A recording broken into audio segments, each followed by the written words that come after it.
नमस्कार शिक्षक मित्रांनो. आज आपण UDIS प्लस पोर्टलवर स्टुडंट मॉड्यूलमध्ये विद्यार्थी प्रमोशन कसे करावे यासंबंधी माहिती पाहणार आहोत. मोबाईलमध्ये गुगल क्रोम किंवा गुगल फायरफॉक्स यापैकी जे ब्राउझर असेल ते ओपन करावे. त्यामध्ये UDIS प्लस असे टाईप करून येणाऱ्या पहिल्या टॅबला क्लिक करावे. Log in for all modules याच्यावरती क्लिक करावे. त्यानंतर आपलं राज्य ड्रॉपडाऊन मेनूमधून निवडावे. गो या बटनावर क्लिक करावे. त्यानंतर आपल्यासमोर असं एक पेज ओपन होईल. त्यामध्ये प्रोफाईल फॅसिलिटी, टीचर मॉड्यूल आणि student module. Student module log in या बटनावरती क्लिक करावे. आपल्या शाळेचा यूजर ID आणि पासवर्ड टाकून त्यानंतर खाली दिसणारा जो कॅप्चा आहे तो कॅप्चा टाकून लॉग इन व्हावे. साइन इन या बटनावर क्लिक करावे.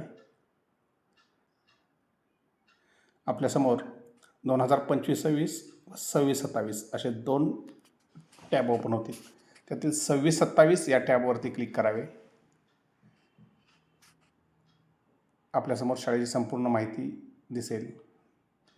ती इन्फॉर्मेशन क्लोज या बटनावरती क्लिक करावे. आता डाव्या बाजूला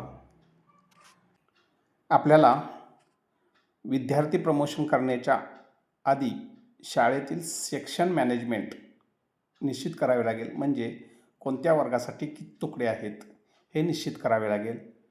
जर आपण हे केलं नाही तर विद्यार्थी प्रमोट करताना किंवा प्रमोशन केल्यानंतर ते एकाच तुकडीत जातील. त्यासाठी जर आपल्याकडं 1, 2, 3 ज्या पद्धतीने तुकडे आहेत त्या पद्धतीनं आपल्याला सेक्शन मॅनेजमेंट करायचं आहे. आता सेक्शन मॅनेजमेंट या टॅबला क्लिक केल्यानंतर आपला वर्ग निवडायचा आहे. समजा आता आपला हा तिसरीचा वर्ग आहे. तर तिसरीच्या वर्गामध्ये आधीच 2 तुकडे आहेत. आपल्याला यामध्ये जर तुकडे ॲड करायचे असेल तर आपल्याला इथून वर्ग निवडायचा आहे तिसरी. आता तिसरीला आपल्याकडे आधीच 2 तुकडे असल्यामुळं तिसरी तुकडी निवडताना तर C असे दिसेल आणि ॲड सेक्शन या बटनावरती क्लिक केल्यानंतर आपल्याला तिसरी तुकडी निवडली जाईल. त्यामुळं काळजीपूर्वक पहिल्या आपण तुकड्या ज्या आहेत त्या तुकड्याचं जे सेक्शन आहे ते मॅनेज करून घ्यायचं आहे. आणि त्यानंतर आपल्याला विद्यार्थ्याचं प्रमोशन करायचं आहे. स्टुडंट मुवमेंट अँड प्रोग्रेशन या टॅबवरती क्लिक करायचं आहे. प्रोग्रेशन ॲक्टिव्हिटी या टॅबला क्लिक करायचं आहे. प्रोग्रेशन ॲक्टिव्हिटी या टॅबला क्लिक केल्यानंतर आपल्यासमोर वर्ग, ज्या वर्गातील विद्यार्थी आपल्याला प्रमोट करायचे आहेत तो वर्ग निवडावा लागेल. मी इथं दुसरीचा वर्ग निवडतो आहे. त्यानंतर सेक्शन म्हणजे तुकडी, A असेल तर A, B असेल तर B ती निवडावी आणि गो या बटनावरती क्लिक करावे. गो या बटनावरती क्लिक केल्यानंतर आपल्यासमोर आपल्या शाळेतील त्या वर्गातील सर्व विद्यार्थी समोर दिसतील. त्या सर्व विद्यार्थ्यांच्या समोर आपल्याला प्रमोशन पेंडिंग असं लाल रंगामध्ये दिसेल. तर सदर विद्यार्थ्याचं आपल्याला प्रमोशन करायचं आहे.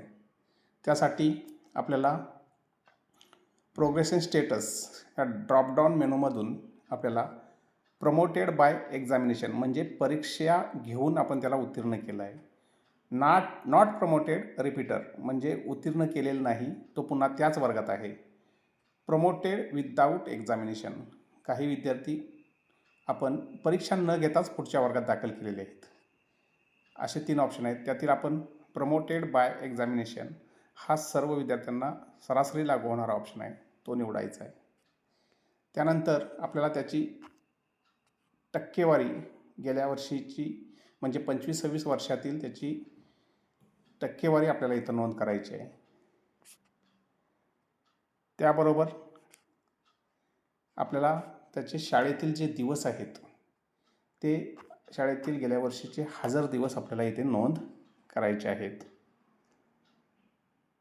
त्यानंतर स्कूलिंग स्टेटस म्हणजे सध्या तो 2026-27 या वर्षामध्ये कोणत्या शाळेत शिकत आहे, म्हणजे स्टडिंग इन सेम स्कूल म्हणजे आहे त्या शाळेत शिकत आहे की left school with T C without T C, की त्यानं शाळा सोडलेली आहे दाखला घेऊन किंवा दाखला न घेता. यापैकी एक पर्याय आपल्याला निवडायचा आहे. Left school with T C असं निवडल्यानंतर त्या खालची टॅब ओपन होते, रिझन फॉर लिव्हिंग स्कूल.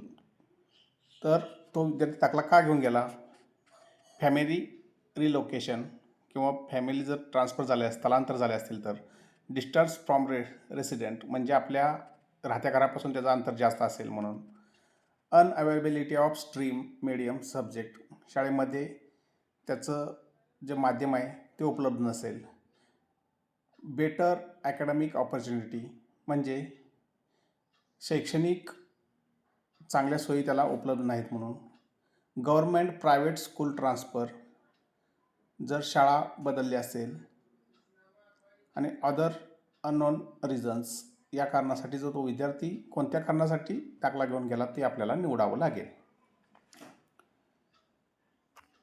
परंतु माझा हा विद्यार्थी स्टडिंग इन सेम स्कूल म्हणजे आहे त्या शाळेत शिकत आहे म्हणून तो पर्याय निवडून त्यानंतर त्याचं सेक्शन निवडावं लागेल आणि अपडेट या बटनावरती क्लिक करावं लागेल. अपडेट या बटनावरती क्लिक केल्यानंतर student details has been updated successfully असा मेसेज येईल. ओके या बटनावरती क्लिक करायचं आहे आणि पूर्वी आपल्याला त्या मुलाचं स्टेटस आहे ते पेंडिंग दिसत होतं, ते आता आपल्याला इथं डन असं दिसत आहे. हे सर्व झाल्यानंतर आपल्याला विद्यार्थी वर्ग फायनलाइज करायचा आहे. परंतु वर्ग फायनलाइज करण्याआधी आपण भरलेल्या सर्व विद्यार्थ्यांची माहिती योग्य आहे का हे चेक करावे. जर माहिती योग्य असेल तर फायनलाइज करावे, अन्यथा त्या विद्यार्थ्याची माहिती आपल्याला त्याचे गुण, त्याचे हजर दिवस, तो त्या शाळेत शिकतो का यामध्ये करेक्शन करता येतं. ते करेक्शन करून अपडेट या बटनावरती क्लिक केल्यानंतर ते करेक्शन होतं. जरी आपण समजा फायनलाइज केला वर्ग तरीसुद्धा आपल्याला करेक्शन प्रोग्रेशन आणि करेक्शन स्कूलिंग या बटनावरती क्लिक करून आपल्याला फायनलाइज केलेली माहिती पुन्हा बदलता येते. धन्यवाद.